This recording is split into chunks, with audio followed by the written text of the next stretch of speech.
कहानी का नाम है उल्टे पैर। शंकर जब से शहर आया था वह बहुत बदल गया था।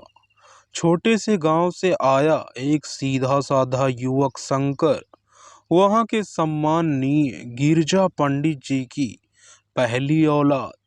बड़े सपनों से पाल सास के शहर पढ़ने भेजा था उन्होंने, पर अब उसे कोई देख तो पहचान भी ना सके। उसकी वेशभूषा ही नहीं बदली थी, केवल रंग ढंग बोलचाल। यहाँ तक कि उसने अपना नाम भी बदल डाला था। लोग उसे अब सेकी के नाम से जानते थे। कॉलेज में कुछ हुड़दंगई लड़कों के ग्रुप का नेता था वो।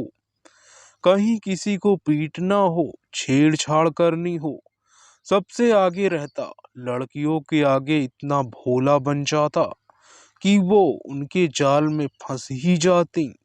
अभी उसके बायाज होटल के सामने गर्ल्स होटल की कोई लड़की आई थी। प्रिया नाम था उसका। उसके दोस्तों ने सेकी को चुनौती दे रखी थी, उसे पटा के दिखा तो जाने। पहले सेकी ने ध्यान न दिया, फिर एक दिन उसने प्रिया की फोटो देखी। कितनी खूबसूरत लड़की थी। गोरा दूधिया रंग, कमर पर लहराते रेशमी सिल्की बाल, बड़े बड़े कजरारे नैन। वो अपलक उसे देखता ही रह गया। अब तो उसके मन में भी इच्छा जागी कि इस लड़की से तो दोस्ती करनी ही पड़ेगी, जिसे देखते ही पहली नजर में उससे प्यार हो गया था उसे। सेकी सुबह शाम गर्ल्स हॉस्टल के चक्कर लगाकर उसे साक्षात कभी ना देख पाया। फिर किसी दोस्त ने बताया कि वो सामने वाले प्रियदर्शिनी पार्क में सुबह शाम जॉगिंग के लिए जाती है। सेकी को उससे मिलने की बहुत बेताबी थी, परंतु गया सुबह वहां। जैसे तस्वीर में थी उससे कहीं ज्यादा खूबसूरत थी वो। सेकी उसके आसपास मंडराता रहा, पर उसने आंख उठा के भी उसे न देखा। बहुत परेशान हो उठा था वो। ये कैसी लड़की है, शायद पहली है जो उसके जाल में फंसने से बच रही थी। इसने तो आंख उठा के भी नहीं देखा। ऐसे कैसे? सेकी ने अहम को बहुत चोट पहुंची इस बात से। वो चिड़चिड़ाने लगा था।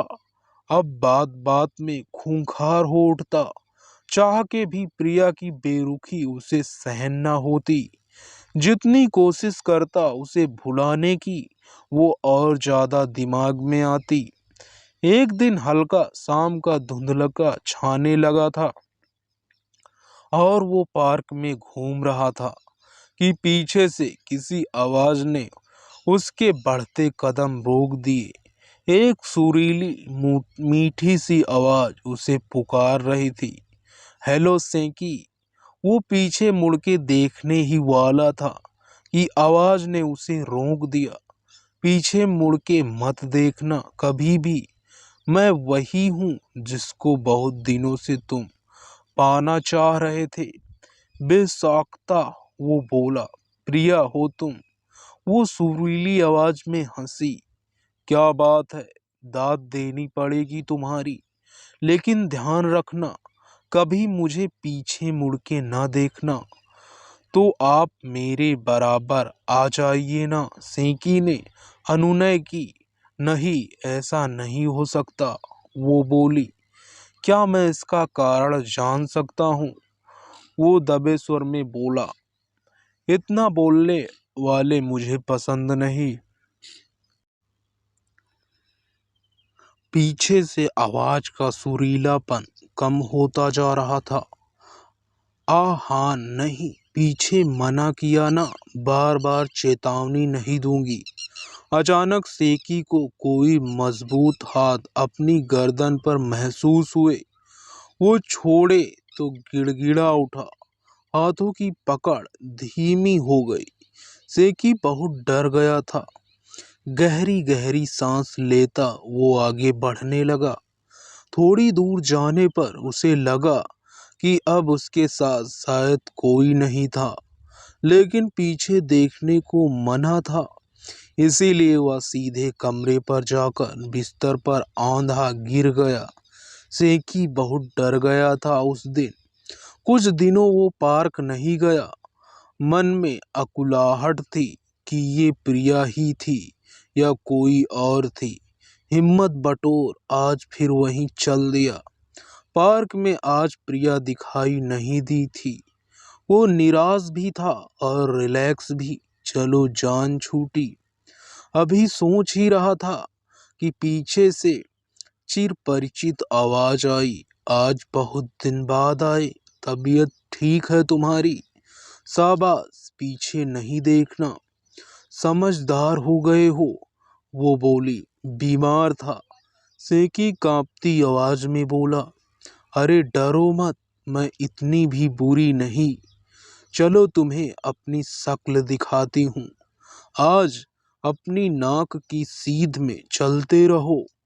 जब मैं कहूंगी तब रुक जाना बस। सेकी यंत्रवत चलता रहा। सामने एक झील थी, वो आगे, आवाज पीछे। थोड़ी देर में झील के पानी में एक छवि उभरी, एक सुंदर लड़की की। वो प्रिया जैसी ही दिखती थी। सेकी गौर से उसे देखता रहा। अचानक उसकी निगाह उसके पैरों तक पहुंची। वो चक्कर खाके गिरने को हुआ। उस लड़की के उल्टे पैर थे। तो क्या ये लड़की नहीं, चुड़ैल है कोई? भगवान, ये मैं किसके चक्कर में पड़ गया? सेकी पत्ते की तरह सिहर उठा। क्या सोच रहे हो सेकी? वो हंसते हुए बोली। कुछ नहीं जी, वो हकलाया। अब लौट चले। अरे इतनी जल्दी? अभी तो मिले ही हैं। शक्ल अच्छी नहीं लगी क्या मेरी? वो बोली। नहीं नहीं, सेकी ने कहा। तो वो ठहाका लगा के हंसने लगी। सेकी अब बुरी तरह उसके जाल में फंस चुका था। उसे समझ ना आता कि क्या करे। बीमार, डरा हुआ रहने लगा हर वक्त। उसके दोस्त परेशान कि इसे क्या हो रहा है आजकल। एक दिन सोते हुए वह कुछ बड़बड़ा रहा था और उसके प्रिय मित्र ने सुना। वो रोते हुए प्रिया से खुद को छोड़ने की गुहार लगा रहा था। उसने अगले ही दिन सेकी के पिताजी को टेलीफोन पर सूचित किया कि सेकी की आत्मा के चक्कर में फंस गया है। आप उसे संभालें आकर। अगले हफ्ते अपने पिता को अचानक आया देखकर सेकी को बहुत सुखद आश्चर्य हुआ। वो उनसे लिपट के फूट फूट करके रोने लगा। उसने कहा, पिताजी मुझे बचा लें, आइंदा कोई गलत काम ना करूंगा। उसके पिता ने सारी बात सुनी, अपने मित्रों से इस बारे में परामर्श किया और सेकी को सारी योजना समझाई। योजना अनुसार सेकी सुबह जल्दी ही पार्क पहुंच गया।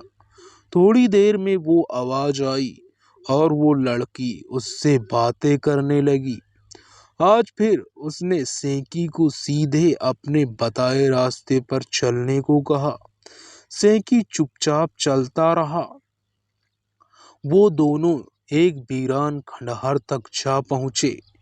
हवा की सनसनाहट, सूखे पत्तों की चिरचिराहट उस जगह को डरावना बना रहे थे।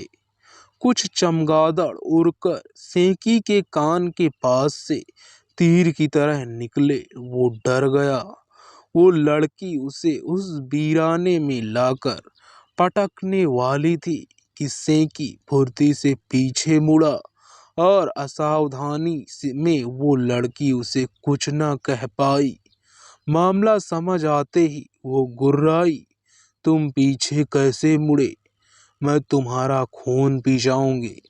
इतने में ही उस चुड़ैल बनी लड़की को सेकी के पिता और कई पुलिस वालों ने घेर लिया। इस अप्रत्याशित हमले के लिए वो तैयार न थी। पुलिस को उसने बताया कि उसके पिता गरीब थे, ठेला लगाते थे। एक बार किन्हीं रसूखदारों ने उनसे उनका ठेला छीन लिया, उन्हें मार डाला। तब उनका परिवार भूखों मरने लगा और तब से उसने ये पैर उल्टे लगाकर चुड़ैल बन लोगों को लूटना शुरू किया। वो मानव अंगों की तस्करी भी करती थी।